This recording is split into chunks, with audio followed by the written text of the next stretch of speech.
getting it. I'm riding around and I'm getting it. It's mine, I spend it. It's mine, I spend it. It's mine. Right, it's another episode of Bloghoggers with John and Nelson here. We haven't broadcast anything in a while, so we're going to cover a lot. We're going to jump into Jeremy Lin, Linsanity. First, we are brought to you by Pizza Hut and Gatorade. Is it in you? It's in us. Yep, it's about to be in you right now.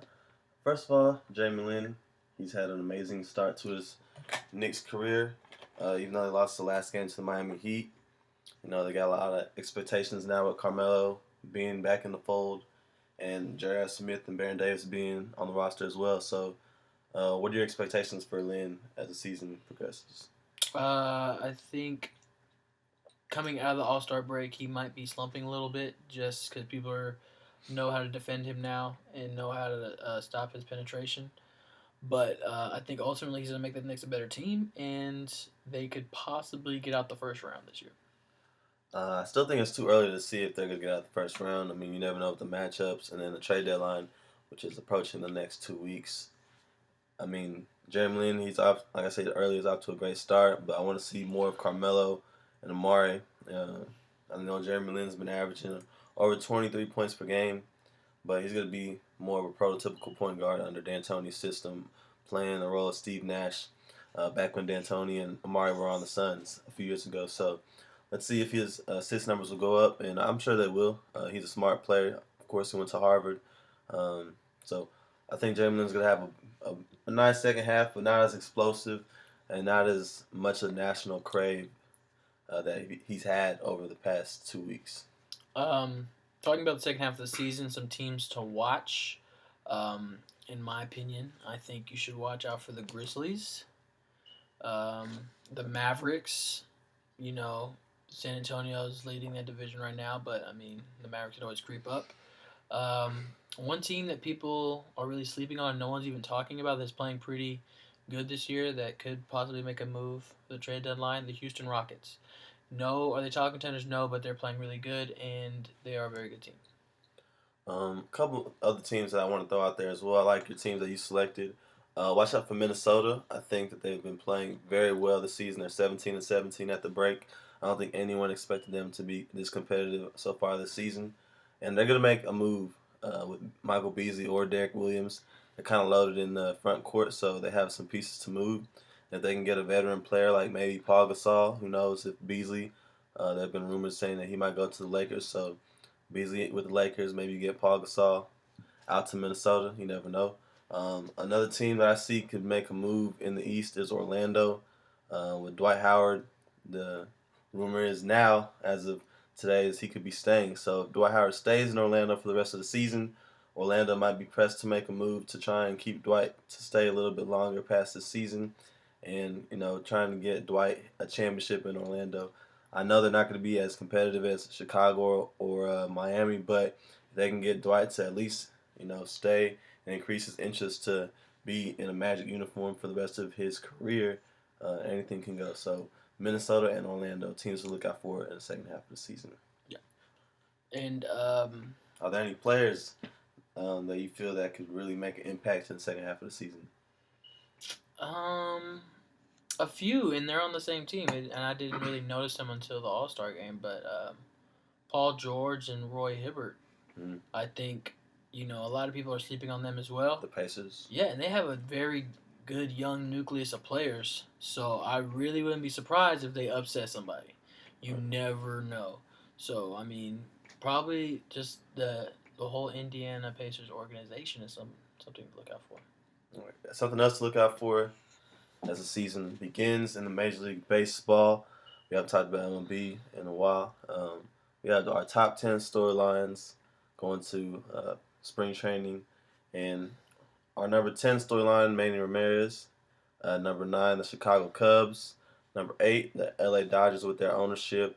Matt Kemp and Clayton Kershaw going back to having outstanding seasons again this season. Number 7, the Washington Nationals, and number 6, Ryan Braun. As you guys have heard about his PED scandal, and he's been cleared by MLB, so he won't face that 50-game suspension. But now, as we move into our top 5, we'll explain to you guys more about some of the expectations that we have for some players and teams as the season will begin in April. So, number 5, we're going to the Boston Red Sox. You want to talk about that a little bit? Yeah, they're known for the chicken and beer scandal that they had at the end of last year. That collapse, historic collapse they had last year, which I enjoyed watching. But they have a new manager, Bobby Valentine. So, new face of the franchise, new chemistry. It's been reported that a lot of the players aren't very happy about him being the manager, but I feel like it's a good move. Will they win the division? Probably not, but they're always going to be there in the wild card, so that's a good move for them. Definitely. Number 4, I'm going to go with Yu Darvish, new pitcher for the Texas Rangers. We've talked about Yu Darvish a little bit in the past, and the expectations are going to be high. Of course, he's a beast from Japan, 25 years old. However, this is the MLB. You're not going to be facing the type of talent that was faced over in Japan. I think he's going to have a successful year. He's going to do well. He's going to have a rough time, though. But with Texas, with that offensive lineup, I think they'll protect him a little bit, so he should be okay. Number 3, we got the Angels. You have Pujols. You have C.J. Wilson. And really, that's all you really need. If you were them, compared to, what they were lacking last season. They had old pitchers like John Lackey. He was on the Red Sox last year. Was he? Yes. Who was the other pitcher they had? They had pretty good pitchers last year. Their offense was lacking. Well, anyway, you're adding C.J. Wilson and you're adding Albert Pujols to that lineup. So, at the end of the day, I think the Rangers will still take that division. It's going to be close, but I think the Rangers, if you look at their lineup from top to bottom, it's pretty ridiculous. The story for the Rangers is going to be their pitching. It's in the development of Derek Holland and, of course, Yu Darvish to see where they're going to be at. So this year, I think it's going to be on the pitching. Of course, the Angels pitching last year was remarkable. They had Irvin Santana, they had Dan Herron, Jared Weaver, correct? Yeah, Jared Weaver. They were all unbelievable aces, and then you add C.J. Wilson, who might be the 3rd or 4th starter for them this season. So, just the fact that they have that type of lineup as far as the pitching rotation goes, their batters, their position players is what's going to be the key between the Rangers and the Angels. So, moving on to our second topic, our second list on the top 10 would be the Miami Marlins. New name, new stadium, new players, new attitude, new manager. It's going to be a crazy year for them. New logo, new colors, everything's new for Miami. Fresh. So we'll see how Jose Reyes and Hanley Ramirez can match up the hot corner and the shortstop. And then also with that pitching rotation, will Josh Johnson be back healthy after he dominated the first month of the season until he hurt his elbow last year? So we'll see how that goes. Then you have Ozzie Guillen, new flamboyant manager for the Marlins. We'll see if he can continue his success with the White Sox and bring it down south to Miami. And it's going to be interesting, man. The camera's going to be down there along with the Heat, of course. And then you have the Marlins, next door. So it's going to be interesting to see. I think it's also going to be interesting because I think it's going to take a lot of the spotlight off the Phillies. And, the Phillies already have a great team on paper. So, with them being under the radar a little bit, it's kind of like the Miami Heat being under the radar a little bit from this insanity and all this stuff like that. So, I think the Phillies will benefit from that. And I really don't see the Marlins winning the division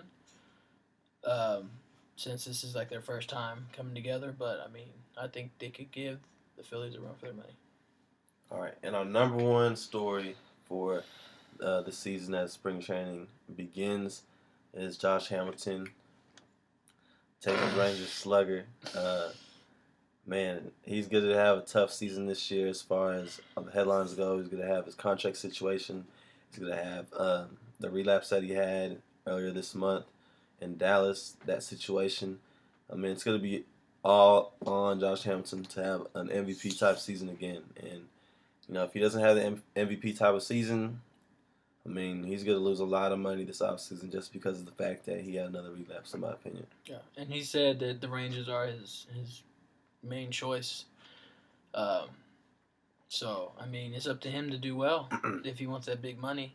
And I think people should stop feeling sorry for him for what he's gone through. I mean, everyone makes mistakes and everyone comes back from that. But, I mean, to just say, like, oh, Josh, we love you. There's one thing to say, we support you and we love you and things like that. But there's one thing to say, like, oh, we forgive you automatically. No, you have to show that you're improving. You have to show that you're taking this seriously. So, I mean, that's how I I feel. think it's all about being a professional athlete at the end of the day. Yeah.